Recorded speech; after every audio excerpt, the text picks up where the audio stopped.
From MTB to gravel.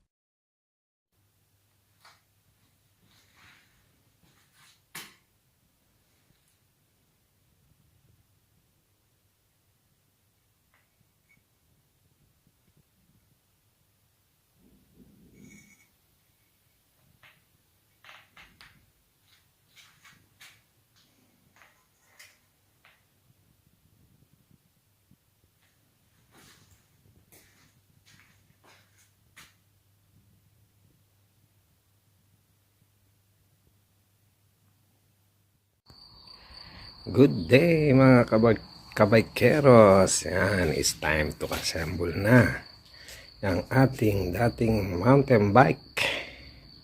13 years in service. Ayan, kung makikita nyo to, yun ang mga dati niyang V-brake.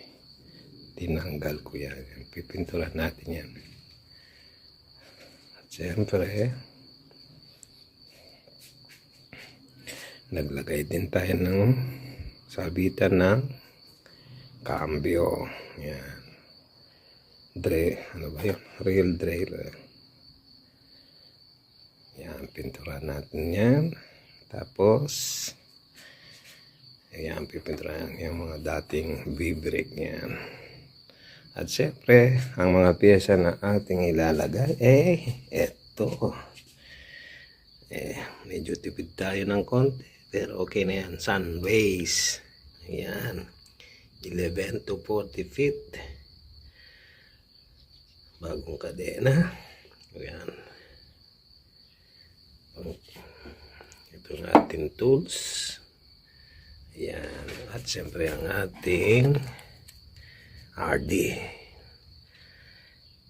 L2 A5 9 speed. Ayan. 9 speed kasi ito eh. 1, 2, 3, 4, 5, 6, 7, 8, 9. 11 to 40. 9 speed. Yan. Binili ko na rin ng paglagyan ng ayun. Ayos. At siyempre, bagong lahat, assemble ko muna ang aking bagong gulong goma. Lagyan ko ng camera de area. Yan. Mama mia. Galing oh. Latang rayos niyan. Flat. Okay. Made in Italy yan. Mike.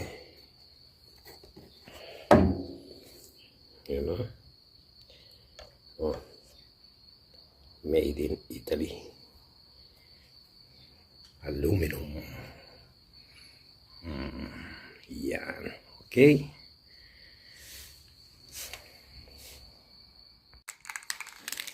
Ayan. Pumupogi-pogi na. Spray ng konti.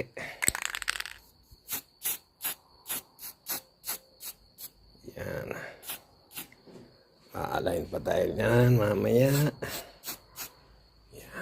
Okay. Yung mga okay. Hindi na natin minasilya. Ayan. Okay na yan. Pag nagpalit ng pintura dyan natin, may cover yan. Yan o. Gaya din dito. Konting spray. Design pa yan. Pinagturan ko na rin yung sa ilalim. Ito na muna ang ating fork. Original fork yan ng MTB ko. Tsaka na lang natin papalitan yan ng carbon. Yan muna yan. Okay.